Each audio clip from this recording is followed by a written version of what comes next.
This isn't just a story. It's a journey, one that'll stay with you long after the video ends.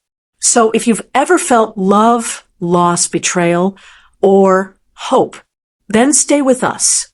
Because this story deserves to be heard from the very first second to the very last. If this video moves you, even for a moment, please give it a like. Leave a comment telling us which part hit you the hardest, and share it with someone who needs to feel something real today. And if you love stories that are raw, emotional, and unforgettable, then subscribe to the channel. Because we don't just tell stories here, we bring them to life.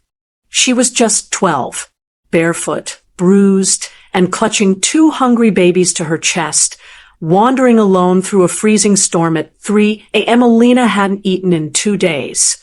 Her tiny twin brothers were crying from hunger and cold. And worst of all, she was running for their lives. No shoes, no jacket, no plan. Just one mission. Get far enough from the man who promised to be her father, but turned into their worst nightmare. But what happened next? No one could have predicted. A millionaire driving home late one night spotted something staggering on the side of the road. A little girl collapsing in the rain with 2 babies in her arms. What he did after that, how his wife reacted, and the dark, terrifying twist that came days later will leave you in absolute shock. This isn't just a story of survival. It's a story of unbreakable love, terrifying betrayal, and a miracle family born from the ashes. Watch until the end, because the final courtroom scene will bring tears to your eyes. The bitter wind sliced through the quiet streets of the city like a blade. Under the pale glow of a flickering streetlight, a barefoot girl stumbled forward, clutching 2 tiny babies against her chest. Her name was Alina, only 12 years old, but already carrying the weight of a world that had tried to crush her. Her brothers, Noah and Elian, were newborn twins. Their fragile bodies were wrapped in threadbare blankets that did little to fight the chill. They whimpered softly as Alina pressed their tiny forms closer, whispering a shaky lullaby she barely remembered, one her mother used to hum before the world shattered. Their home had once been filled with warmth. Her mother's laughter, the smell of stew on the stove, songs sung by candlelight, but cancer had taken her fast, leaving Alina with nothing but memories, 2 infant brothers, and a father who had drowned himself in a bottle the moment grief knocked at the door. Now that man, her father, Marcus, was no longer a parent. He was a threat, a storm of rage, violence, and shattered glass that roared through their crumbling house each night. Alina had learned to anticipate the sound of breaking bottles, of boots slamming into furniture, of fists pounding walls. But last night was different. He had grabbed Noah. The baby had screamed in pain as Marcus yanked him from Alina's arms, his drunken voice snarling with hatred. "These brats ruin my life."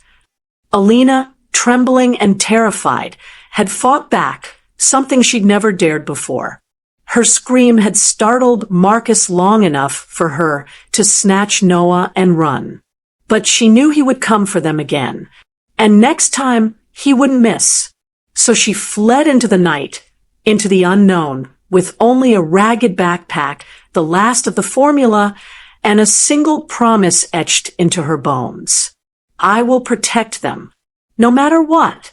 She didn't know where she was going. Her feet bled from the cold pavement. Her arms ached from the weight of the twins.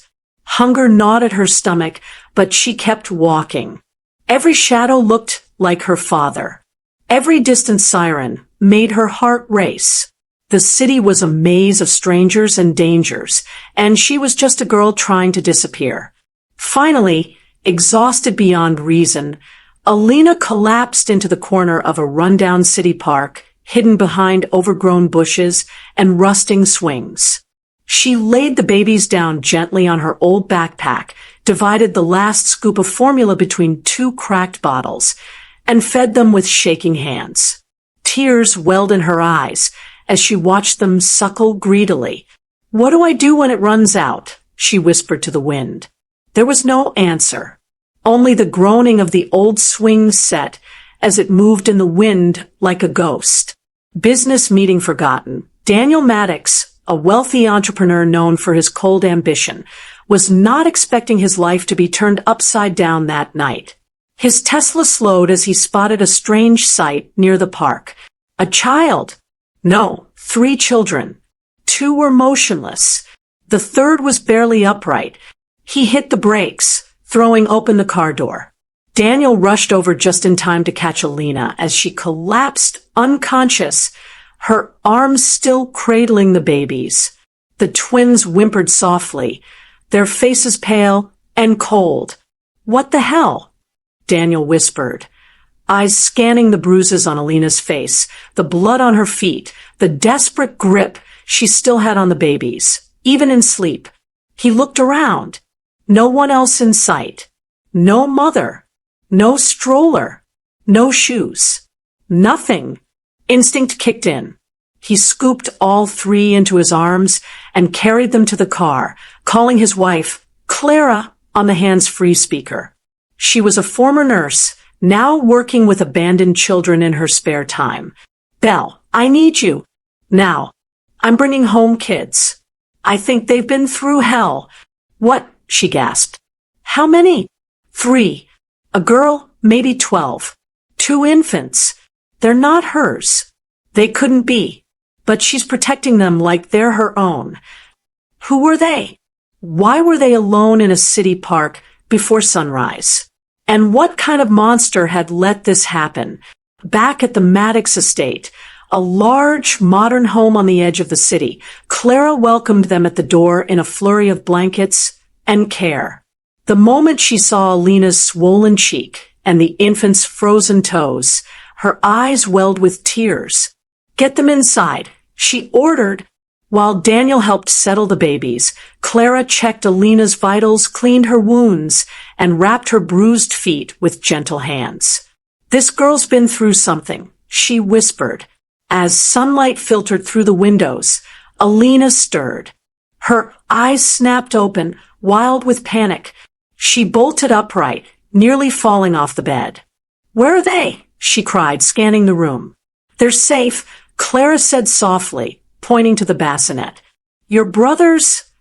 Alina nodded slowly, tears rushing to her eyes. "You're safe now, too." But Alina didn't relax. She wrapped her arms around herself, her voice raw. "Are you calling the police?" Daniel and Clara exchanged a look. "No," Daniel said finally. "Not until we know the truth." And as Alina began to speak, halting, trembling, and still unsure if she could trust these strangers, the Maddox family learned a story that would change everything. The fireplace crackled softly, casting a warm amber glow across the guest room walls. But the warmth in the room couldn't chase away the chill sitting in Daniel's chest as he listened to the trembling voice of the girl, now curled up in one of their blankets.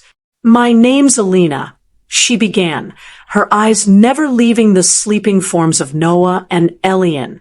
"They're my brothers. We used to live with our dad. But ever since Mom passed away, everything changed." Clara sat beside her, gently holding her hand as Alina's story poured out, disjointed at first, then painfully clear. The late-night screams, the empty bottles, the bruises that never had a reason, the night Marcus tried to take Noah, how she fought back for the first time, and how she ran into the cold, into the unknown. Clara scooped Noah into her arms with practiced ease. She watched Alina, amazed, not just at her instinct, but at how naturally she moved, as if she'd been doing this her whole life.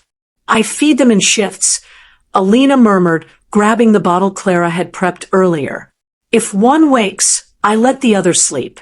If they cry at the same time, Her voice cracked. "I sing." "You shouldn't have to do this alone," Daniel said, stepping forward at last. "You're a kid, Alina. You deserve to be protected." Alina looked up at him, eyes sharp with something older than her years. "I don't care about me. Just don't let him take them. Please." There was something in her gaze, desperation, but also fire.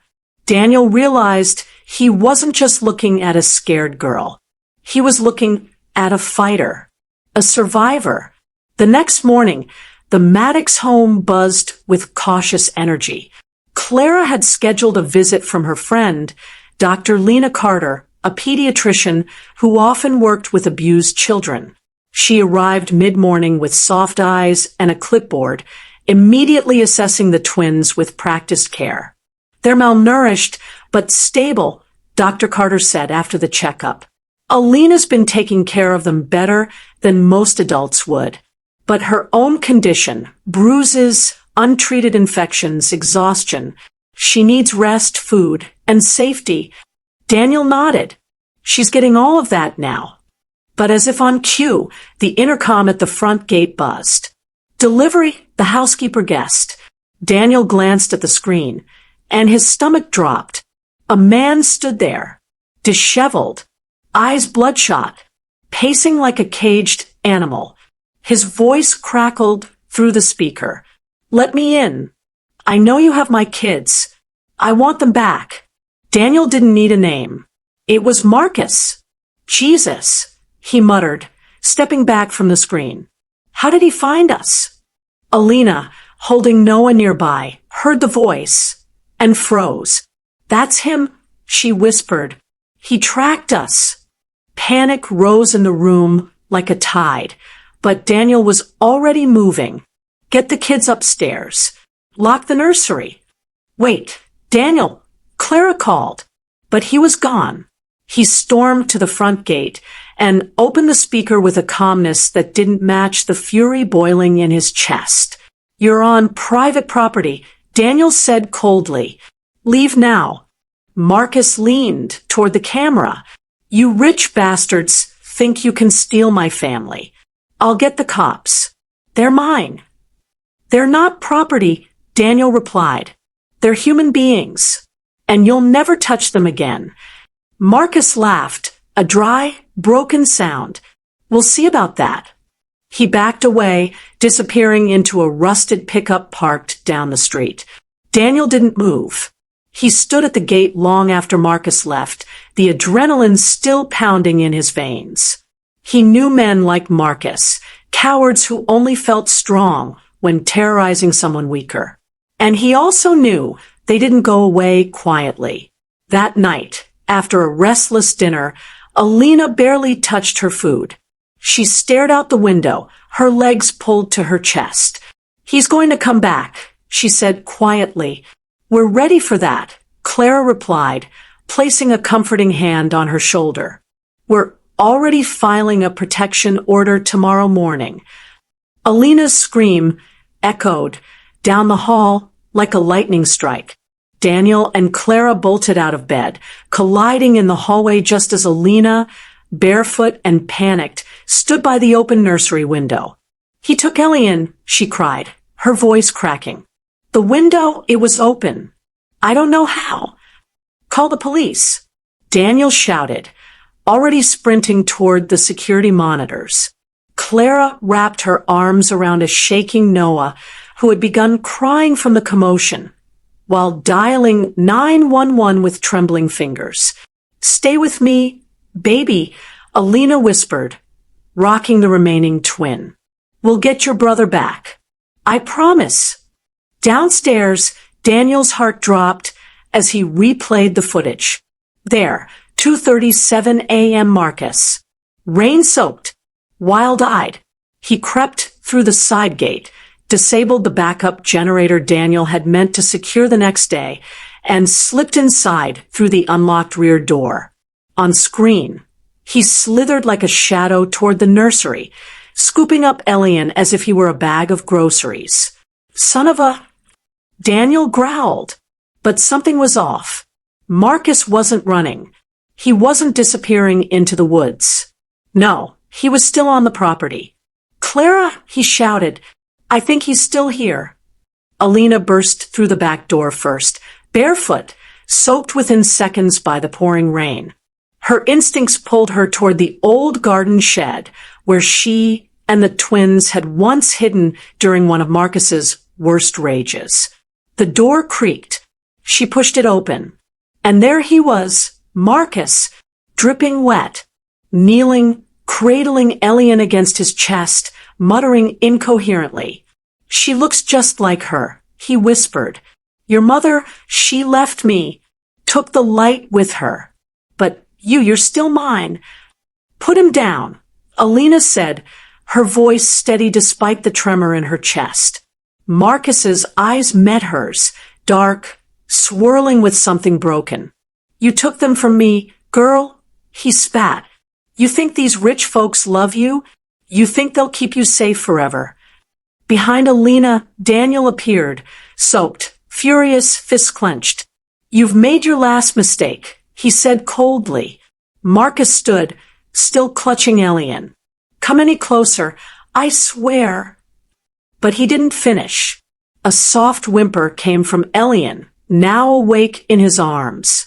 The innocence of that cry, the trust in his sister's gaze, cracked something deep inside Marcus. For just a moment, his grip loosened. That was all Daniel needed. With one swift move, he lunged, grabbing Marcus by the arm while Alina snatched Elian from his chest and ran. Rain mixed with mud and fists and fury as the two men fell to the ground. It took only minutes for the police to arrive and separate them. Officers handcuffed Marcus and read him his rights as he shouted incoherently into the night. Elian was safe.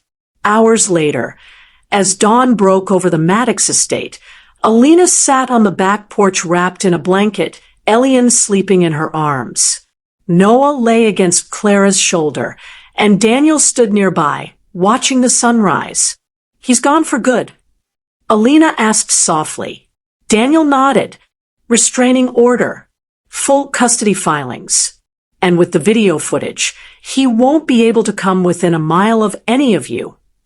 Every day, one quiet Sunday morning, the entire Maddox family, Daniel, Clara, Alina, Noah, and Elian, stood in front of a smiling judge. With one swing of the gavel, it was official. Alina Maddox. It felt like a new name, but also a home. Back at the house, a surprise celebration awaited.